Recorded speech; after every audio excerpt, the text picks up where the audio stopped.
అందరికీ నమస్కారం. వర్షాకాలం వచ్చిందంటే చాలు రోగాలు, చర్మ వ్యాధులు ఎక్కువ అవుతాయి. కాబట్టి కొన్ని కూరగాయలు తినకూడదు. వర్షాకాలంలో ఎలాంటి కూరగాయలు తినకూడదో ఇప్పుడు తెలుసుకుందాం. అంతకన్నా ముందు మన ఛానల్ని లైక్ చేయండి, షేర్ చేయండి, సబ్స్క్రైబ్ చేయండి. వర్షాకాలం వ్యాధుల ప్రమాదాన్ని పెంచుతుంది. కాబట్టి ఆహారం విషయంలో చాలా జాగ్రత్త ఉండాలి, లేదా ఆరోగ్య సమస్యలతో ఇబ్బంది పడాల్సి వస్తుంది. ఎందుకంటే మన ఆహారపు అలవాట్లు మన ఆరోగ్యంపై ప్రత్యక్ష ప్రభావాన్ని చూపుతుంది. వర్షాకాలంలో గాలిలో తేమ ఎక్కువగా ఉంటుంది. దీని కారణంగా బ్యాక్టీరియా, ఫంగస్ చాలా వేగంగా పెరుగుతుంది. కాబట్టి వర్షాకాలంలో కొన్ని కూరగాయలు తినకపోవడమే మంచిది. కొన్ని రకాల కూరగాయలు త్వరగా చెడిపోతాయి, లేదా వాటిలో హానికరమైన బ్యాక్టీరియా పెరుగుతుంది. వాటిని తినడం వల్ల మన జీర్ణ వ్యవస్థకు హాని కలుగుతుంది. అందువల్ల వర్షాకాలంలో కొన్ని కూరగాయలను తినకపోవడమే మంచిది. ఈ వర్షాకాలంలో క్యాబేజీ తినకపోవడమే మంచిది. ఎందుకంటే దాని పొరల మధ్య తేమ ఎక్కువగా ఉంటుంది. దీని కారణంగా కీటకాలు, బ్యాక్టీరియా పెరుగుతుంది. వర్షాకాలంలో క్యాబేజీ తినడం వల్ల ఫుడ్ పాయిజన్ లేదా విరేచనాలు వంటి సమస్యలు వస్తాయి.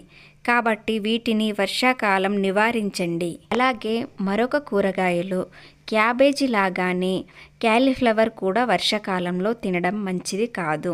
ఎందుకంటే వీటిలో కూడా తేమ ఎక్కువగా ఉంటుంది. దీనివల్ల వాటిలో బ్యాక్టీరియా, పురుగులు పెరిగే అవకాశం ఉంది. కాబట్టి వర్షాకాలంలో క్యాలీఫ్లవర్ తినడం వల్ల జీర్ణ సమస్య లేదా ఇతర ఆరోగ్య సమస్యలు వచ్చే అవకాశం ఉంది. వర్షాకాలంలో క్యాలీఫ్లవర్ తినకండి. అలాగే ఈ కూరగాయలు మీకు అందరికీ తెలిసిన విషయమే. ఆకుకూరలు ఆరోగ్యానికి చాలా మేలు చేస్తాయి, కానీ వర్షాకాలంలో వాటిని దూరంగా ఉండడం మంచిది.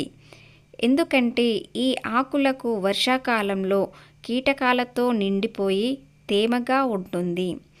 ఆకులపై ఫంగస్ కూడా పెరుగుతుంది. అందువల్ల వర్షాకాలంలో వాటికి దూరంగా ఉండడమే మంచిది. వర్షాకాలంలో ఆకుకూరలు తినకండి. మరొకటి తినకూడని కూరగాయ వర్షాకాలంలో ముల్లంగి కూడా తినకూడదు. ఎందుకంటే ముల్లంగి భూమిలో పెరుగుతుంది. కాబట్టి వర్షాల కారణంగా నేలలోని సూక్ష్మజీవులు, బ్యాక్టీరియా దానిలో చేరే అవకాశం ఉంది. ఇది జీర్ణ సమస్యకు దారి తీయవచ్చు. కాబట్టి ఈ వర్షాకాలంలో వాటిని తినకపోవడమే చాలా మంచిది. చివరి కూరగాయలేమిటో అవి తెలుసుకుందాం. బెండకాయలు తింటే ఆరోగ్యానికి, మెదడుకి చాలా మంచిది. చురుకుదనం పెరుగుతుంది. కానీ వర్షాకాలంలో బెండకాయ తింటే ఆరోగ్య సమస్యలు వచ్చే అవకాశం ఉంది.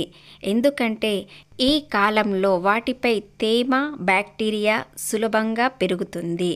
అంతేకాకుండా అవి త్వరగా కుళ్ళిపోతాయి. అయితే దానిలో ఫంగస్ ప్రమాదం అతిగా పెరుగుతుంది. కాబట్టి ఈ కాలంలో అవి తినకూడదు.